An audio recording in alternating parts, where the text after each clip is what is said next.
دعا کی قبولیت کی ساتھ کے بارے میں جب بھی میں بات کرتا ہوں تو مجھے ایک تھوڑی سی تمہید ضرور دینی پڑتی ہے ان لوگوں کے لیے جو نئے اس جو ہے نا اس ویڈیو کو اس سلسلے کو دیکھ رہے ہیں. جو پرانے دیکھ رہے ہیں ان کو پتہ ہے کہ وہ اکثر یہ کویسچن تقریباً ہر ویڈیو کے نیچے ہوتا ہے کہ جی اللہ تو 24 گھنٹے ہے تو پھر ساتھ کا کانسیپٹ. بالکل اللہ ہر وقت ہے. اللہ انسان کے دل میں پیدا ہونے والے خیال کو اس کے پیدا ہونے سے پہلے جانتا ہے. جی وہ کن کہہ کے کائنات کو تخلیق کر سکتا ہے تو کائنات کی ہر ہیپننگز میں وہ قادر مطلق ہے. بالکل وہ علی کل شیء قدیر ہے. وہ سمیع و بصیر ہے. وہ جو ہے وہ رؤوف الرحیم ہے. لیکن ہر چیز کا ایک اس نے اب سمجھ لیں کہ ایک ٹائم رکھا ہوا ہے اور ہر چیز کی اس نے کوئی نہ کوئی وجہ رکھی. بالکل ایسے ہی. اب یہ جو دعاؤں کی قبولیت ہے یہ بعض اوقات سات جو ہم جس کو نکالتے ہیں نا علم سات میں ہم اس کو انرجی پیٹرنز کی بنیاد پہ نکالتے ہیں کہ انرجی پیٹرنز کبھی پازیٹیو بیہیو کرتے ہیں اور کبھی نیگیٹو بیہیو کرتے ہیں. ٹھیک ہے. جب کبھی وہ پازیٹیو بیہیو کرتے ہیں تو وہ اتنے زیادہ پازیٹیو ہو جاتے ہیں کچھ گھنٹوں کے لیے پورے مہینے میں کہ اگر اس کے ساتھ کوئی سنکرونائز ہو جائے تو جو اس کے کام 6 مہینوں میں سال میں ہونے ہوتے ہیں وہ چند گھنٹوں میں چند لمحوں میں ہو جاتے ہیں. ٹھیک ہے.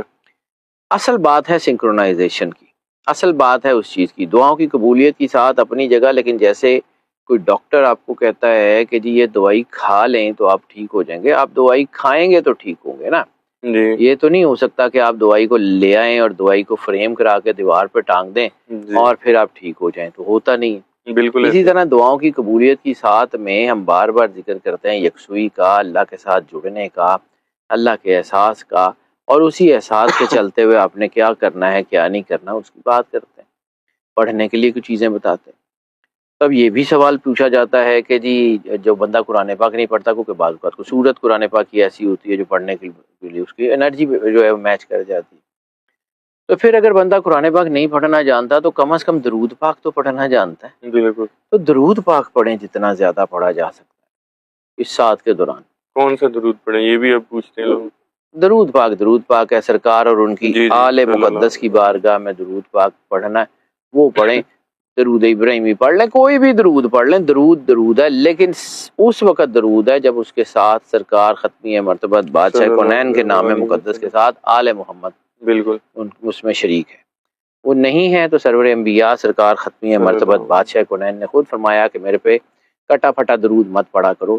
صحابہ کرام نے پوچھا یا رسول اللہ کٹا پھٹا درود, فرمایا مجھ پہ پڑھو اور میری آل پہ نہ پڑھو, ایسا درود مجھ پہ مت پڑھا کرو. بالکل. اب آ جاتے ہیں دعا کی قبولیت کی ساتھ. جی تو جون 2025 میں ایک اہم ترین وقت بن رہا ہے, یعنی ذی الحج کا مہینہ جو ہے وہ بھی قربانی کا مہینہ ہے اور محرم کا مہینہ بھی آگے. کائنات کی سب سے بڑی قربانی اور بلکہ حضرت ابراہیم کی وہ قربانی جس کے بارے میں اللہ نے کہا تھا وَفَدَيْنَاهُ بِذِبْحٍ عَظِيمٍ کہ ہم نے اس فدیے کو حضرت اسماعیل کے اس فدیے کو ذبح عظیم میں بدل دیا. تو وہ ذبح عظیم کا مہینہ بھی آ رہا ہے. ٹھیک ہے. تو جب میں نے اس انرجی کو کیلکولیٹ کیا تو مجھے ایک بات سمجھ آئی کہ یہ تو انرجی کو بہت ہی خاص بن رہی ہے, کیونکہ ہم جب بات کرتے ہیں انرجی کی تو انرجی نیچرلی اللہ کا بنایا ہوا سسٹم ہے نا, تو اس کا سنٹیکس ہر جگہ نظر آتا ہے. قرآن پاک کی 114 صورتوں میں سے کسی نہ کسی ایک صورت کے ساتھ یہ انرجی کمپلیٹلی کمپریہنسولی میچ کرتی ہے. بالکل. اس بار جو صورت جس سے یہ کمپریہنسولی میچ کری دیٹ از سورہ ابراہیم. ٹھیک ہے. سورہ ابراہیم کا تعلق جو ہے وہ ذی الحج سے بھی ہے اور محرم سے بھی ہے. جی وَفَدَيْنَاهُ بِذِبْحٍ عَظِيمٍ. ٹھیک ہے.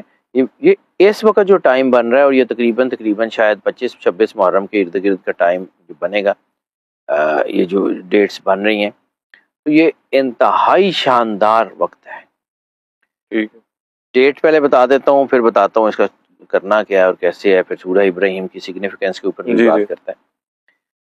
جب میں یہ ٹائم کیلکولیٹ کرتا ہوں تو میں +500 GMT پاکستان اسٹینڈرڈ ٹائم کے حوالے سے اس کو جو ہے وہ کیلکولیٹ کرتا ہوں, اور جو بھی ٹائم زون ہے کیونکہ انرجی تمام گلوب کے اوپر پوری دنیا کے اوپر ایک ہی وقت میں ایک ہی طرح بیہیو کرتی ہے, اس میں ٹائم زونز ہرڈل نہیں بنتے. ٹھیک ہے. ہم لوگوں نے اپنے ٹائم زون کے مطابق اس کو کیلکولیٹ کرنا ہوتا ہے. جی یہ نہیں ہوتا کہ یہ انرجی یہاں پہ ہے، آدھے گھنٹے بعد وہ انڈیا کا بارڈر کراس کرے گی، پھر آگے دوسرا بارڈر کراس کرے گی. ایسے نہیں ہوتا ہے. انرجی 24 گھنٹے ایک وقت میں ایک طرح بہیو کرتی ہے. ٹھیک ہے. اس کا جو ٹائم بن رہا ہے وہ 22 جون بن رہا ہے، بروز اتوار بن رہا ہے، اور یہ بن رہا ہے صبح 5:40. ٹھیک ہے. 5:40 آورز کے اوپر یا 5:40 AM. ٹھیک ہے. اور یہ ختم ہوگا 10:32 AM یا 10:32 آورز.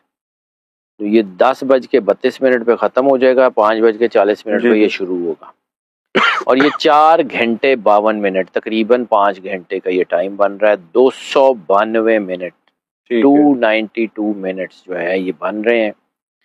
اب میں نے عرض کی کہ سورہ ابراہیم کے ساتھ اس کا ایک کنیکشن بن رہا ہے. تو سورہ ابراہیم کا جو کنیکشن ہے وہ اتنا پاورفل ہے، اتنا زبردست بن رہا ہے کہ آپ سمجھیں کہ یہ ابراہیم علیہ السلام کی سنت کی اتباع کرتے ہوئے، جس کے بارے میں جو ہے وہ سورہ کوثر میں اللہ نے بتایا ہے کہ نماز پڑھو اور قربانی دو تو آپ کا دشمن جو ہے وہ بالکل ابتر ہو جائے گا. جی. تو اس وقت آپ سمجھیں کہ اگر آپ کو کوئی ریٹیلیشن ہے، کوئی دشمنیاں ہیں، مشکلات ہیں، اس سے نکلنے کے لیے انتہائی شاندار وقت ہے. ٹھیک ہے.